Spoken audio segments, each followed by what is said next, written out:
Hey guys, welcome and welcome back to my YouTube channel. If you're new here, you're absolutely welcome. My name is Fummeee and I make videos from Delta State, Nigeria. But today's video is sponsored by Beaufox Hair. That's why your girl is looking pink. I know, you like it. So anyway, a few days ago, my husband and I celebrated our 10th year wedding anniversary. Oh my God, I cannot believe that I have been married for 10 years. Like, how? Where did the time go? But anyways, today I'm going to be telling you 10 lessons that I have learned in my 10 years of being married. So if that's something you like, let's get into the video.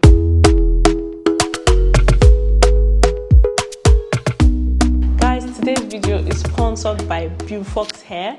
They sent me this beautiful, gorgeous hair, and I'm going to be doing a full review. So you guys know that I like long hairs. Like, the more it gets to my bum, the better for me. So they sent me the 26-inch body wave hair. So the hair came in this beautiful, gorgeous pink pack, and guys, that just won my heart. It came really nicely packed with all the bells and whistles. This is what the lace front looks like, and then in the box it came with this paper that when you place an order you can get a discount on your next hair, and then it also came with a wig cap for installation. So this is the lace front of the hair. So the hair is a 26-inch 180 density body wave. It's a 13x4 HD lace front human hair. The delivery, I was so surprised. It took about 4 days from the time that the order was placed to get to me here in Delta State. It has this adjustable band at the back to help you make it tighter or loose, and then it has the pin. Basically that pin just helps you stick it to your hair. Guys, I love the hair. It was soft, it smelled nice, and it came neatly packed. So first things first, after I got the hair, first thing I did was I had to wash it before taking it to the salon. I'm not really good with like fixing my hair. I can straighten it at home, I can style it at home, but I really wanted like the first cut to be done by a professional. So first things first, I washed it. Guys, if you do not wash your human hair, I do not know what you are doing. As soon as you get your hair, wash it. Guys, look at all the grime and dirt that's coming out of this hair. Imagine if I had not washed it, like I'd have just on my hair like that. No. That's like a no. First things first, wash your hair. No matter who you got the hair from, no matter how amazing the hair dealer is, you have to always wash your hair. So I washed it with my Fummeee shampoo and conditioner. I let it just air dry by itself. I just put a standing fan beside it and it was dry by the next day, and then it was off to the salon.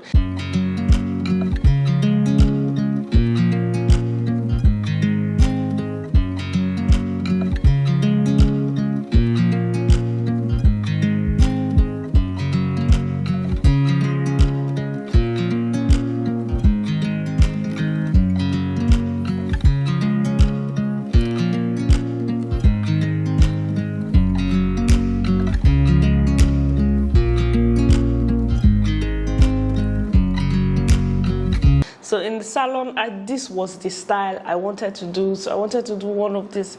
This is like, I've been seeing this on Instagram, so I was like, I have to. So they did like a knot at the top, then they coiled the hair, they installed the wig. So this is going to last me for at least 2 weeks, and then they curl the top. They gave me like a little cut by the side. I'm sure by the next time I fix it, I'll probably trim it a little. Maybe when I get like a center part or something. I can just think like possibilities with this hair are endless. Now, the number one thing I loved about the hair is, see, when I took it to the salon, I was just praying. When the hair came, yes, it looked like original, good quality hair, but I was just like, see, you guys, you never know. But first things first, I took it to the salon. My hairdresser was like, man, Fummeee, this hair is good quality hair. Like, this is good hair. So I was like, first check, yeah, they passed the first check. Second check is that is heat proof. So it's not one of those hair that you buy and they're like, oh, it's human hair, and then they coil it and the hair is smelling like something else. So they coiled it, they straightened it, they did everything to it, and it's still coming out fine. And you can also dye and color the hair.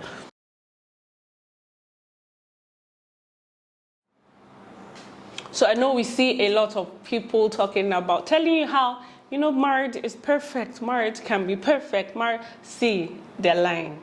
No, let me just tell you point blank, they're lying. They're lying to you. Anybody that tells you that, oh, marriage is just a piece of cake, you know, when you guys, I've seen a lot of people talk about how, you know, when you have a specific type of marriage, you know, it's easier, you guys just understand each other. That is a bloody lie.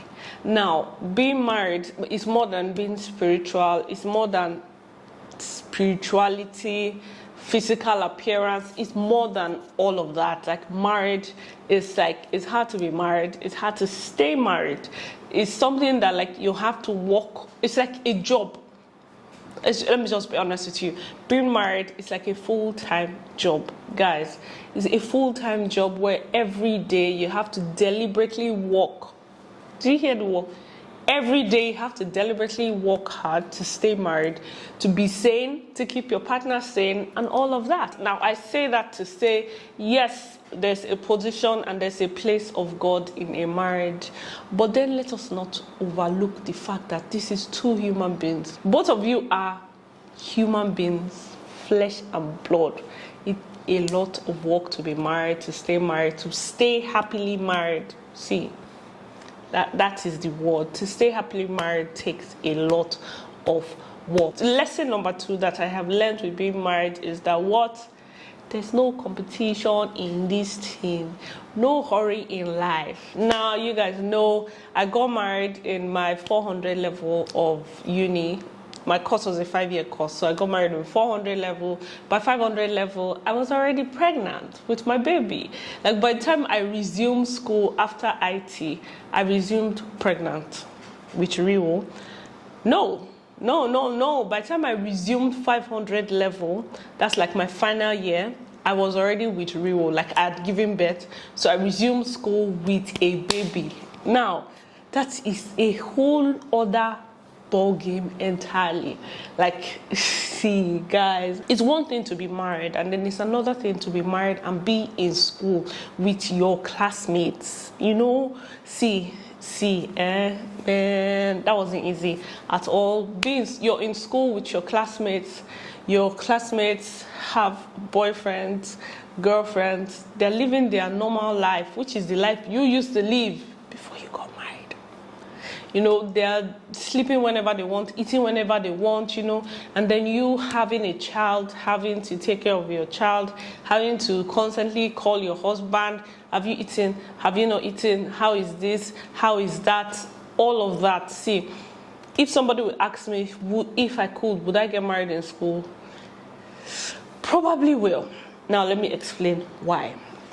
I feel like getting married in school just helped me. Like, before, my head was just turning around, you know, I was having a good time. As I got married in school, I was like, focus on your focus, get your degree, get the degree that you want, get the certificate that you want, get the marks that you want, and get out. Like, that's what it was. So like my final year, I was very like straight, no going to this, no time for that. Getting married in school is not a piece of cake, but like I said, point number 2 is that there's no hurry in life. Whatever you can do now, you can do next year. If you're trying to decide between like your education or getting married, please go and get your education. If you're trying to decide between doing maybe like doing a business, and you're like, oh, we only have 5 naira, it's either we do this business that we want to do, or buy this land, or get married, please buy the land. Like, there's no hurry in life, there's no competition in life, especially when it comes to marriage. Now, don't get me wrong, I'm not saying that marriage is not good. All I'm saying is that if you are a specific type of person and you want a specific type of wedding, you know, you want a fabulous wedding party, you want everybody to be this, you want everybody to walking on eggshells, everybody to be floating on the sky, you know, you want to rent beautiful balloons, so every single person that comes has a helium balloon, and everybody has like an angel walking beside them. Everybody, see, if you want that, if you have to decide between spending your life savings on a wedding party and spending all that money on something else that's going to make your life better, for example, starting a business, buying a house, buying something that's going to help your life, if you have to make those decisions, guy, I'm going to tell you straight up, please, to the left, like, spend all that money on something that's going to actually make your life better. You can have the cheapest wedding that you possibly want and then still be married. So like, getting married is not a competition. Yes, I actually had a nice wedding, with like a big wedding with a lot of people, with a lot of decoration and all the bells and whistles. But let me tell you one thing, right? All of that, I cannot even, it's not like I can't remember, but all of that don't really matter in the end. What really matters is, how do you feel about the person you're getting married to? The memories that you have. The important thing when you're getting married is your photographer, your sitting area. I see where the husband and wife are sitting. It should be beautiful. Your photographer, badass. Like and then maybe the personal belongings of like the bride and the groom. For example, your dress, your whatever. See, every other thing, whatever decoration you are spending your life savings on this year, I can assure you that in 5 years' time, it's going to be rubbish. In 10 years' time, it's going to be absolute rubbish. Don't spend your life savings trying to impress the whole world, impress all your friends, you know. Don't do that. Now, the next lesson that I learned when I got married is that I wasn't ready. Nope, I absolutely wasn't ready to get married. Like, see, if I'm being honest with myself, I just wasn't ready, and everything just hit me like basketballs, you know, in-laws here, family here, expectations, this. Like, I was almost running mad, because I'm like, what the hell? Like, I thought this marriage was just coming together, like husband floating in. You know the way it is in Indian movies, right? Husband is floating, wife is floating, and then they float and come together and meet each other in the middle, and then they spin around, and then they continue floating, and as they're floating, they have their first child in the floating exercise, have the second child. Well, guys, see, if you are on that cloud and you're about to get married, calm down, fast. Like, don't say that I did not tell you anything. Calm down very fast. Marriage will hit you in ways that you have never been hit before. Buzz moves up and down. There's some people that get married and they say, oh, when they got married, they were ready, you know, they were spiritually ready, physical, like, they're lying. See, let me just tell you now that they are lying. You know why? Because you can never be ready for certain life experiences. For example, having a child. Yes, you are ready to have a child, but you're not fully ready. Like, you do not fully understand everything that comes with having a child. You might have seen maybe your sisters, your family members have had children, so you have seen their experiences. There are certain things that they know they tell person, those parts, they don't tell people. Let me see it properly. Aspects of marriage that nobody tells you. You find out on your own, your eye shines on your own. By yourself, you know, by yourself, you learn certain things are done, certain things are not done, especially if you have like interracial marriage, intertribal marriage, even marrying in the same tribe. There are certain things that you learn that you're just like,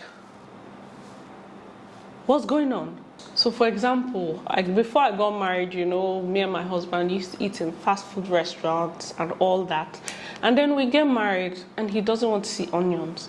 Now, I'm a picky eater, but the thing is, I can probably just close my eyes and eat the onion or eat the tomato or eat the whatever. And then you get married and you realize that my husband doesn't even want to see it at all.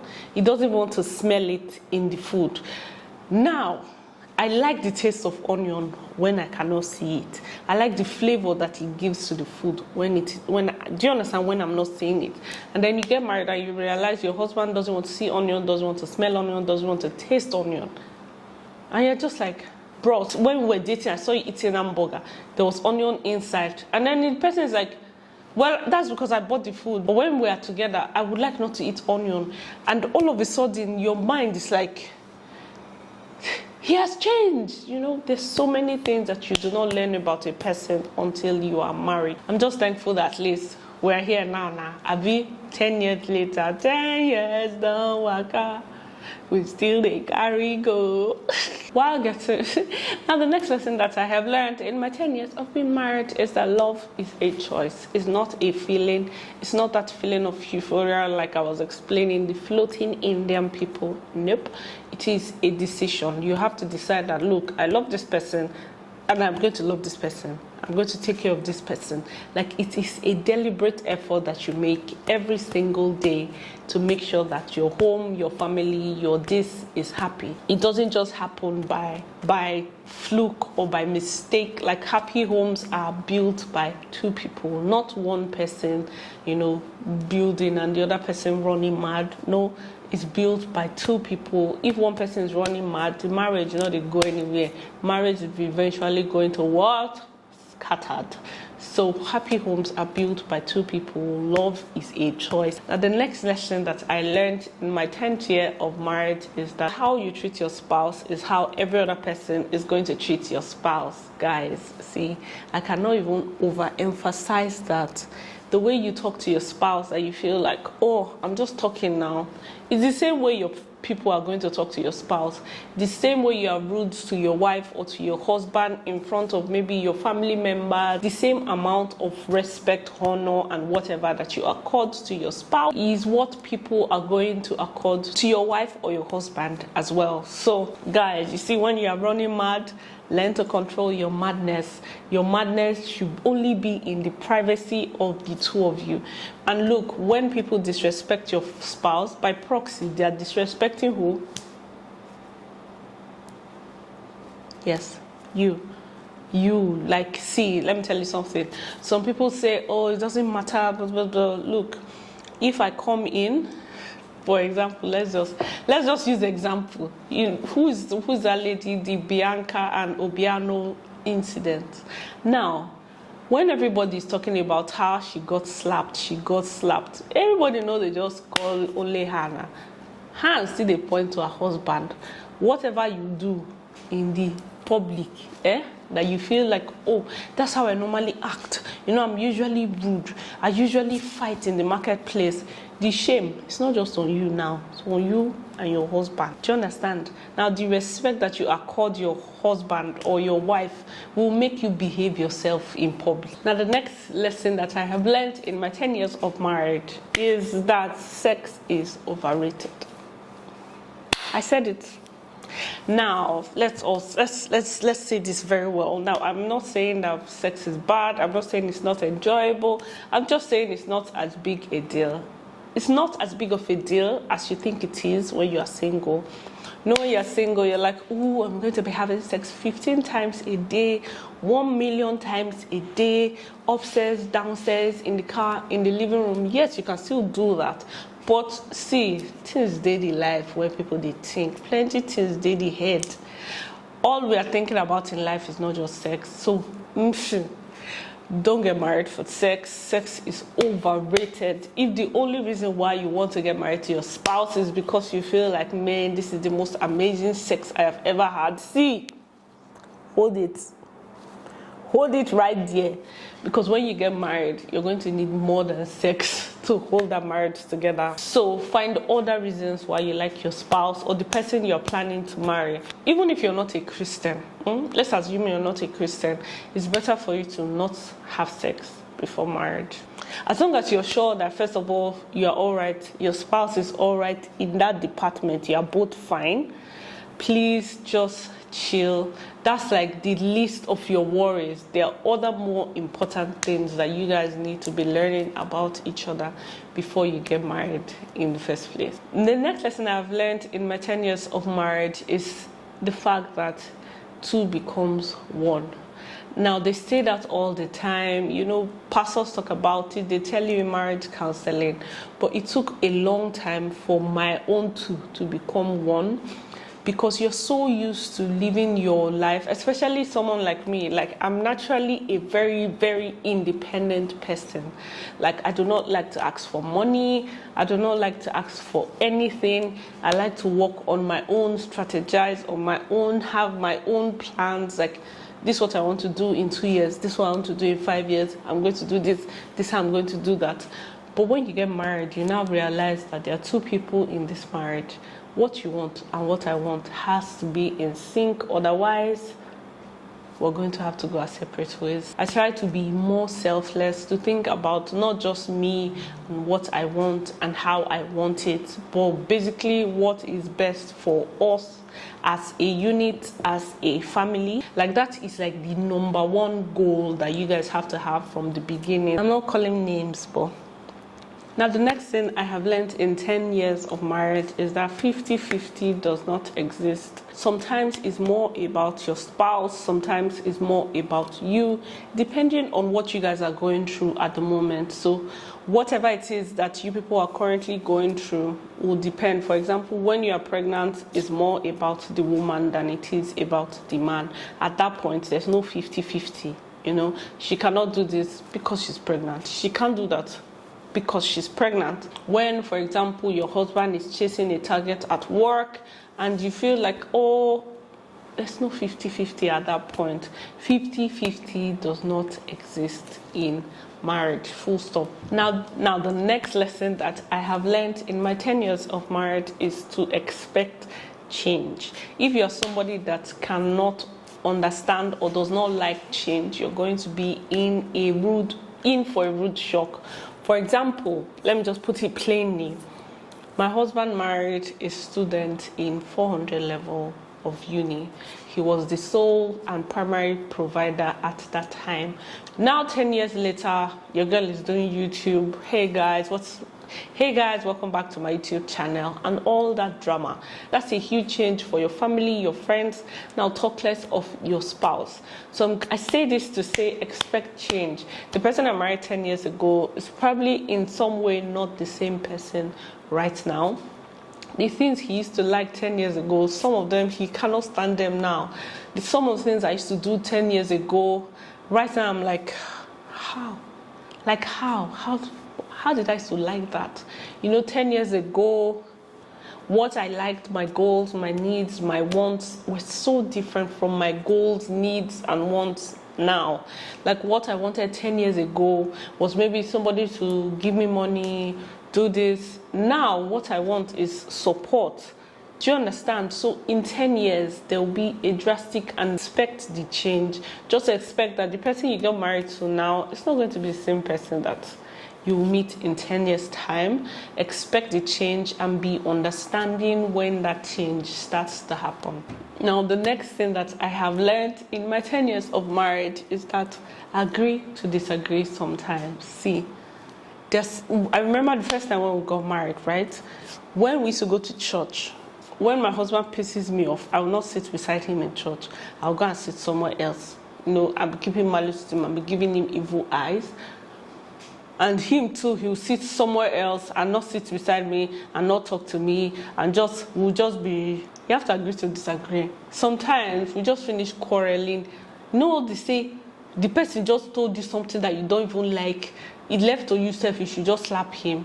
But then your friends come over and you're like, oh, hi guys. And you know, you're talking and your husband's like, dear, can you please help me get wine glasses for our friends? And you're going and you give him the evil. See, that's what marriage is. You have to, at some point, agree to disagree on certain things. Everything will not go your way. And even when you're quarreling, understand that this is a unit. You know, I do not agree with what you're saying. Doesn't make you a devil. Doesn't mean I hate you. I just don't agree with what you are saying. That's how fights should be ended. I don't agree. I don't tell you my own. I don't agree. This person will say, I've told you my own. I don't agree. You do that, and then you move on to the next. Now, the next lesson that I have learned in 10 years of marriage is that opposites attract, and opposites are the best things to come together. If both parents are strict, you're going to have problems with your children. If both parents like to do things a certain way, you're going to have difficulty in certain areas. So opposites are good and differences are appreciated and valued in marriage. It keeps everything interesting. For example, if your husband is, for example, my husband is very and me, I'm more of a calm person. Like, I just like to just sit down and chill. If we go to an event, my husband is probably gisting with this and gisting with that, and I'm probably here playing my Candy Crush that I have been playing before I even met him. I think I don't even know my level right now. I've been playing Candy Crush for the longest time, and I remember we were talking the other day. He was talking to me and I was playing Candy Crush, and he was like, this is what you used to do when we first got married, that used to annoy me. And I'm like, I still do it now. I'm probably going to do it for the rest of our lives. Like, I love to play games on my phone. I love to play physical games as well. He doesn't. So there has to be like a balance. There has to be this synchronization where you know that, okay, for example, if you're having a conversation with me, or if we're watching TV, I cannot watch TV completely.